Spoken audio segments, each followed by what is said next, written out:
Jacques, comment ça va? Votre avis? Mon avis, je peux me permettre de vous présenter le maillot de la Roja, qui a été championne du monde et championne d'Europe. C'est un maillot historique. Voilà, je l'ai retrouvé dans ma collection. Je voulais simplement vous le présenter, c'est tout. Ça n'a pas grand-chose à voir avec ma question. Non. Je voulais simplement rendre hommage aux Espagnols qui ont été meilleurs que nous hier. C'est tout. Faut pas se la faire à l'envers. Faut pas se raconter des histoires. Mbappé en dessous. Griezmann en dessous. Il y a d'autres joueurs, je crois que malheureusement Kanté était un petit peu carbo hier soir, et donc il n'a pas pu assurer ce qu'il a assuré à l'occasion des premiers matchs.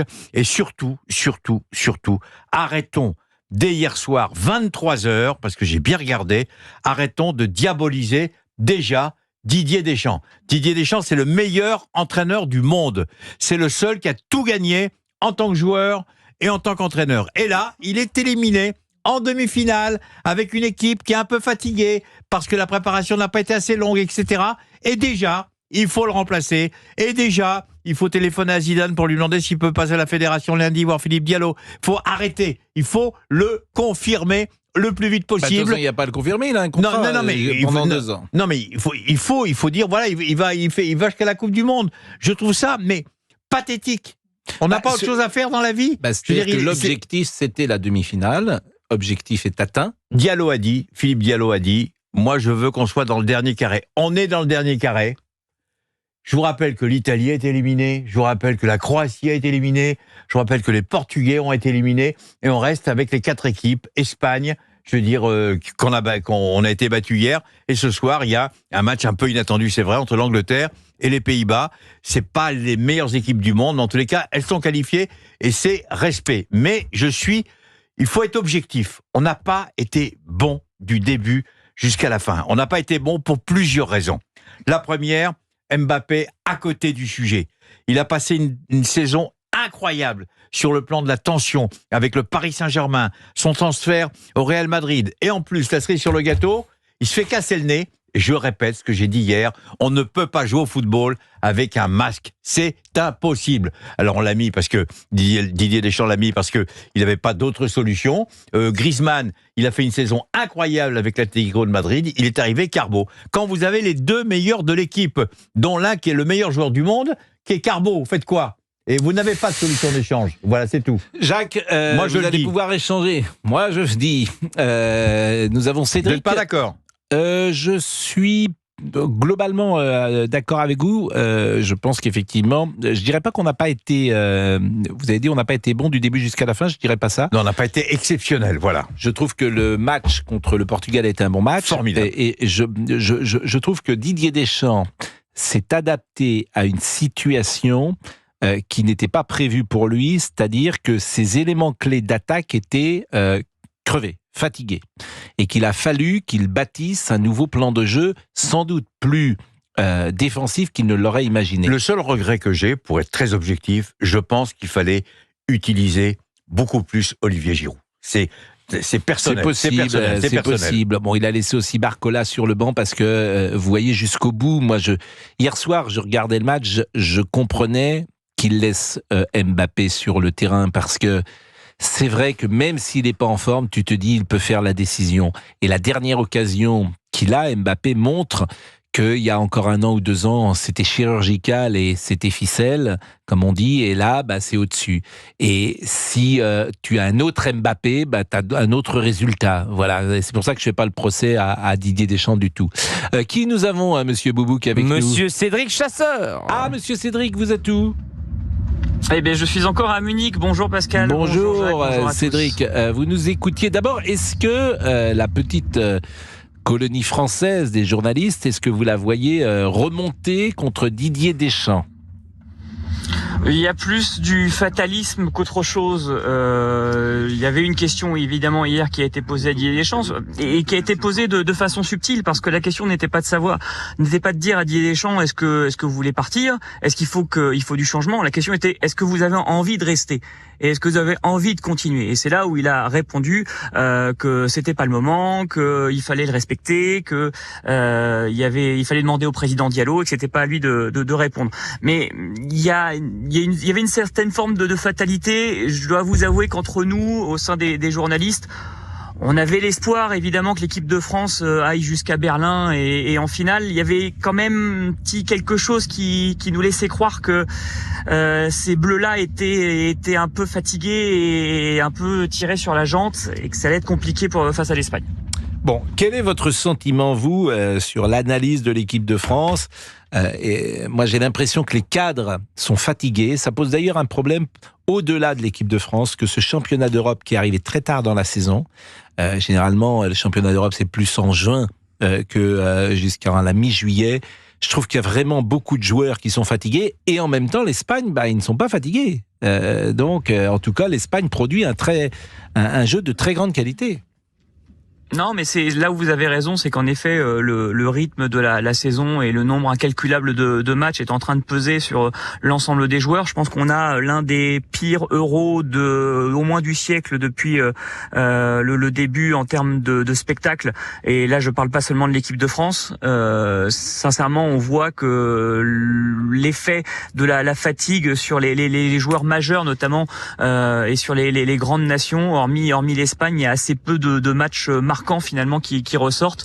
Et pour ce qui est de l'équipe de France, vous avez beaucoup parlé d'Mbappé et c'est normal. Il s'était mis la pression lui-même en disant qu'il voulait marquer de son empreinte l'Euro. Ce matin à 7h, je disais que la seule empreinte qu'il va laisser, finalement, c'est son nez sur l'épaule de Kevin Danso. C'est méchant, mais c'est la vérité.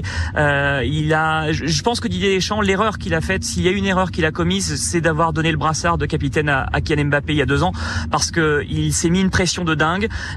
Et il n'est peut-être pas fait pour être encore le leader qu'attend une équipe de France qui doit davantage être collective, davantage porter les autres. Et on a plus le sentiment que Kylian Mbappé avait déjà du mal à se porter lui-même. Et s'il s'était concentré davantage sur se porter lui-même, peut-être qu'il aurait pu trouver des ressources supplémentaires. C'est peut-être là où ça fait partie des détails et on va pas refaire l'histoire. Mais je pense qu'il y a peut-être eu une petite erreur de ce côté-là. Bon, Mbappé, ça va être la saison vérité l'année prochaine, parce que sa saison au PSG cette année n'a pas été très bonne. On a le sentiment que c'est quelqu'un qui a beaucoup changé entre le jeune homme qu'il était à Monaco et l'adulte qu'il est venu. Je suis pas sûr que ses déclarations politiques l'aient servi auprès de l'opinion. Non pas tant sur le fond d'ailleurs, parce qu'il a le droit de donner son avis, mais peut-être sur la forme, parce que lorsqu'il a dit on peut pas laisser ce pays à ces gens-là, il est possible que certains électeurs, certains supporters de l'équipe de France, même qui votent Rassemblement National, se sentent un peu, insultés de cette manière-là. Vous avez raison, Pascal, parce que moi j'ai eu beaucoup de retours concernant cette déclaration de Mbappé. Il aurait simplement dû dire, comme beaucoup de sportifs, parce qu'on parle des sportifs ou d'autres personnes, je vous en supplie, allez voter. Il fallait en rester là. C'est-à-dire qu'il fallait pas aller au-delà. Parce qu'à la limite, on n'a pas à tenir ce genre de propos, parce que n'allez pas avec ces gens-là, c'est mais c'est péjoratif pour tout le monde. C'est-à-dire qu'ils visent tout le monde. Ils ne visent pas uniquement que le RN ou ils visent tout le monde. Et ça, on n'a pas le droit. Donc là, c'est vrai que. Et puis je crois qu'il ait voulu rentrer dans un film qui n'est pas son film. Il n'est que joueur de football. Il est capitaine de l'équipe de France de football. Il a été longtemps le capitaine aussi à une certaine période du Paris Saint-Germain. On va pas marquer une pause, mais je termine en disant que ça sera le moment de vérité l'année prochaine, sans doute pour Mbappé. Bien sûr. Parce que je pense qu'on l'attend quand même au tournant. Sa saison est décevante. Il y a même un problème sur le fond, mais on va en reparler avec Cédric, parce que je trouve qu'il n'a plus les jambes qu'il avait, et ni cette frappe chirurgicale, ou en tout cas cette précision qu'il pouvait avoir devant le but. Aujourd'hui, il a quand même pas marqué un but, sauf sur penalty dans cet Euro. Donc on en parle dans une seconde, et puis on parle de l'avenir de l'équipe de France, et puis peut-être que des auditeurs vont vouloir intervenir. 11h27, à tout de suite. Bon, Cédric Chasseur, d'abord vous êtes très beau. Cédric, merci. Cédric, vous êtes au Parc des Princes. Mais il pleut derrière vous, non? J'entends vous rouler. Pas du tout, je suis à la gare de Munich, puisque nous allons prendre le train pour rentrer avec Cyril Lamont-Henry et tout le bagage. À la Bahnhof. Hauptbahnhof. Bien sûr, wenn ich ein kleines Kind lerne ich Deutsch, aber vergiss ich alles. Je suis capable de dire, moi. Ja. Wie steht in der Bahnhof? Donc vous voyez tous les matchs au Parc des Princes. Et vous avez forcément un avis précis sur Mbappé et sur cette année qui a été sans doute sa plus mauvaise année au Paris Saint-Germain, je pense, pouvoir le dire comme ça. Oui. Et au-delà de ça, au-delà de l'aspect physique, il y a effectivement chez lui un comportement qui peut de temps en temps un peu irriter. Alors c'est quoi le comportement qui irrite? C'est lorsqu'il dit en conférence de presse l'autre jour qu'il n'a pas les bons joueurs pour aller dans l'espace. Je trouve que j'ai trouvé ça quand même assez surprenant. Il dit en plus il a dit j'aime mes joueurs, je crois, il l'a personnalisé comme ça. De la même manière, il a ciblé Griezmann. Et puis au PSG, il expliquait qu'il voulait les clés, et qu'il fallait pas jouer avec Messi, il fallait pas jouer avec Neymar, il fallait pas jouer avec un tel et de ça. Donc il y a quelque chose qui peut un peu irriter. Donc je pense que l'année prochaine, ça sera l'année vérité pour Mbappé, Cédric. Mais je suis d'accord avec vous parce que il y a quand même quelque chose de commun entre le Paris Saint-Germain et l'équipe de France, c'est que Didier Deschamps, comme le PSG, lui a confié finalement les clés du camion et on a voulu construire quelque chose autour de lui, que ça soit en équipe de France ou au Paris Saint-Germain. Et le résultat aujourd'hui, c'est que il n'y a pas de trophée majeur, il n'y a pas de Ligue des Champions avec le PSG, il n'y a pas, il y a une finale de Coupe du Monde, c'est vrai, mais il y a pas quelque chose de concret au final qui ressort. Et puis surtout, là où vous avez raison, Pascal, c'est que on est à la croisée des chemins pour Kylian Mbappé. Il a 25 ans, il est encore dans la fleur de l'âge, mais on sent que physiquement, pour ce qu'il faisait avant, ça devient plus compliqué. Il s'est transformé et il n'a plus forcément la vitesse qu'il avait par le passé et on a l'impression qu'il fait un peu moins peur aux défenseurs. Donc là, il va falloir qu'il se régénère, qu'il trouve quelque chose d'autre pour essayer de tromper les défenses adverses. L'avantage au Real Madrid, c'est qu'il ne sera plus tout seul à être la star. Le projet ne sera pas centré autour de lui, normalement. Et c'est vrai qu'il va falloir... C'est une saison charnière, je pense, pour lui. Il va falloir qu'il se réinvente s'il veut ne pas faire croire qu'il est sur le déclin dès aujourd'hui. Jacques Vendroux. Alors attendez, je crois que Cédric l'a bien dit et vous l'avez aussi rappelé, Pascal. Au Real Madrid, c'est pas du tout la même mayonnaise. Hein. C'est-à-dire qu'il va au Real Madrid, il a un bon contrat, il va être titulaire évidemment, mais il n'a pas le droit de bouger une oreille. Hein. Je vous le dis tout de suite. Hein. S'il fait un petit commentaire comme il fait en équipe de France ou qu'il fait avec le Paris Saint-Germain, amende et il peut se faire lourder. Hein. Attention, il y a une rigueur incroyable au Real Madrid, comme au Bayern de Munich, on en a souvent parlé avec Vicente Lizarazu. Vous avez, je veux dire, 1 minute de retard à l'entraînement, c'est 20 000 € d'amende. Hein. Là-bas, c'est exactement pareil. Donc, moi, je peux vous dire que là, il va pas faire le malin. Il va pas aller voir le président Pérez en disant, voilà, j'aimerais bien qu'on prenne un tel. Là, il va arriver aux ordres. Il va être obligé de s'entraîner régulièrement, de se remettre à niveau, et c'est là où on pourra voir. Bon, obligé de s'entraîner, la vie est quand même belle. Bon, Cédric... Oui, enfin, il n'a pas le droit de bouger une oreille. Cédric, voilà. Quel est votre programme? Vous rentrez à Paris ou vous continuez l'aventure jusqu'à Berlin? Avec Cyril, nous sommes à Paris aux alentours de 18h40. Et puis, mais là, vous rentrez par le chemin de fer de Munich? Exactement. Il y a un Munich-Paris en chemin de fer. Alors, il y a un direct à 6h45, mais comme nous devions être en direct ce matin, nous n'avons pas pris ce direct, mais nous allons faire un Munich-Stuttgart, Stuttgart-Paris. Et ça, vous mettez combien de temps pour revenir 18h? Et là, il est 11h. Écoutez, on arrive vers 18h15 et on est censé partir à midi. Là. Et c'est toujours intéressant d'avoir des journalistes qui parlent d'autre chose, peut-être que de football en l'occurrence. Mais est-ce que les trains marchent bien en Allemagne? Est-ce que vous trouvez que, par exemple, est-ce que la gare est propre à Munich? Est-ce que vous voyez une différence? Parce que moi, j'adorerais voyager pour ça, de dire, bah tiens, où c'est mieux, où c'est moins bien, où il y a des choses différentes. Quel est votre... Vous voulez que je sois honnête avec vous, ça nous fait relativiser la SNCF, les trains allemands. Oui, c'est vrai. Parce qu'ils sont quand même régulièrement en retard. Oui, non, mais c'est intéressant, vous voyez, mais il faut le dire, cher Cédric. Il y a un problème avec le train en Allemagne. C'est le pays de la voiture, ça se voit, ça se sent et... Les trains sont rarement à l'heure. C'est vrai. On attend, ça c'est partir à 48, le train n'est toujours pas là, donc alors que c'est tant mieux parce qu'on peut parler ensemble. Wir fahren nicht, Sie fahren nicht nach Berlin, cher ami. Ce qui veut dire vous n'allez pas, vous ne roulez pas vers Berlin. Je traduis pour ceux qui ne connaissent pas la langue de Goethe. Mais... je la maîtrise, bien évidemment. Mais à chaque fois, on n'a aucune preuve que tout ce que vous dites est vrai.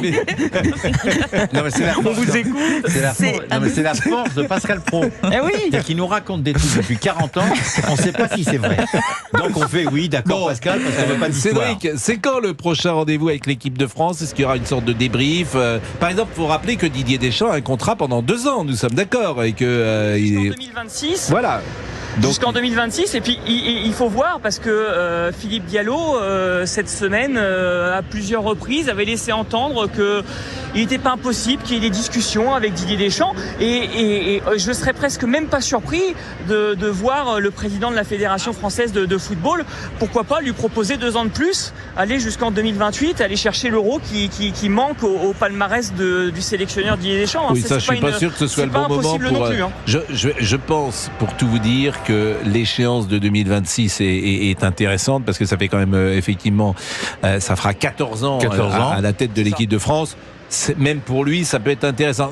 L'Euro en 2028 aura lieu dans quelle ville, Cédric ? Il me semble que c'est le Royaume-Uni. C'est exactement ça. D'accord. Et ben le Royaume-Uni, écoutez, c'est bien. Moi, j'y étais en Jean-Michel 96. Aulas, j'étais aussi avec vous. Oui. Jean-Michel Aulas veut absolument que Didier reste, quoi qu'il arrive, jusqu'à la Coupe du Monde de 2026. Qui aura lieu au Canada, aux États-Unis, au Canada, États-Unis, ouais, enfin, c'est une blague. La Coupe du Monde de 2026, c'est une blague. 3 pays, Canada, Mexique et États-Unis. Voilà. Là, en train, ça va être pratique. Quand vous allez faire Montréal-Los Angeles en train, là, vous allez vous amuser. Bon. Merci, cher Cédric. Et puis, vous êtes avec notre ami Cyril de la Morinerie. Exactement. Cyril est juste à côté de moi. Et vous le saluez parce que vous êtes donc dans la gare de. Il vous salue également. Dans la manœuvre de Je vous Munich. embrasse. J'embrasse Jacques également. Je vous en prie. Dankeschön. Oui, sinon, il parle bien, vous Cyril, maîtrisez bien. il parle très bien l'allemand, Cyril. Dankeschön. Der Sternleicht über Bethlehem Gott in der Ölseipreis und Er und Frieden Menschen seit Er. Non, ça veut rien dire. Là, vous avez complètement inventé. Oui. Ah non, là, vous avez inventé des noms, là. Ah non, Si. oui, il a inventé, là. Il y a un Allemand qui m'appelle, il dit n'importe quoi. J'ai pas du tout inventé des noms. J'ai récité une leçon de 4e. un poème que je connaissais par cœur. Et j'ai fait croire que je l'insérais comme ça dans la discussion. Bon, il est 11h44. Messieurs, on vous remercie. Qu'est-ce que nous faisons ? Jacques reste encore avec nous. On n'a même pas pris d'auditeur. On pourrait faire Rulio quand même une fois. Rulio. Rulio avec la victoire de l'Espagne quand même. Oui. Alors, messieurs, déguisé professionnel. Alors, saluons. Voilà, c'est tout. Un petit clin d'œil. Un clin d'œil, vous appelez ça, vous. Un petit clin d'œil. Rulio, ça vaut plus qu'un clin d'œil. Évidemment, Rulio Iglesias. Il fait cette tournée d'adieu, commence au mois de septembre. C'est la même que celle d'hier que vous nous annonciez déjà. Je vous le dis officiellement, j'ai encore lu sur des sites ce matin. C'est son agent. Tournée d'adieu qui commence en septembre. Est-ce qu'il passe en France ? Oui, il passe en France. Non, c'est vrai ? Oui. Géraldine. Je vais regarder ça. Regardez, Rulio. Je rappelle que les parents de Géraldine qui sont partis à 7h sont juste en train d'arriver au Mans. Bon, ils se sont arrêtés 12 fois, ils ont une voiture électrique. Il faut la recharger. Ils ont pas de voiture électrique déjà. Charger toutes les 10 N'importe minutes. quoi.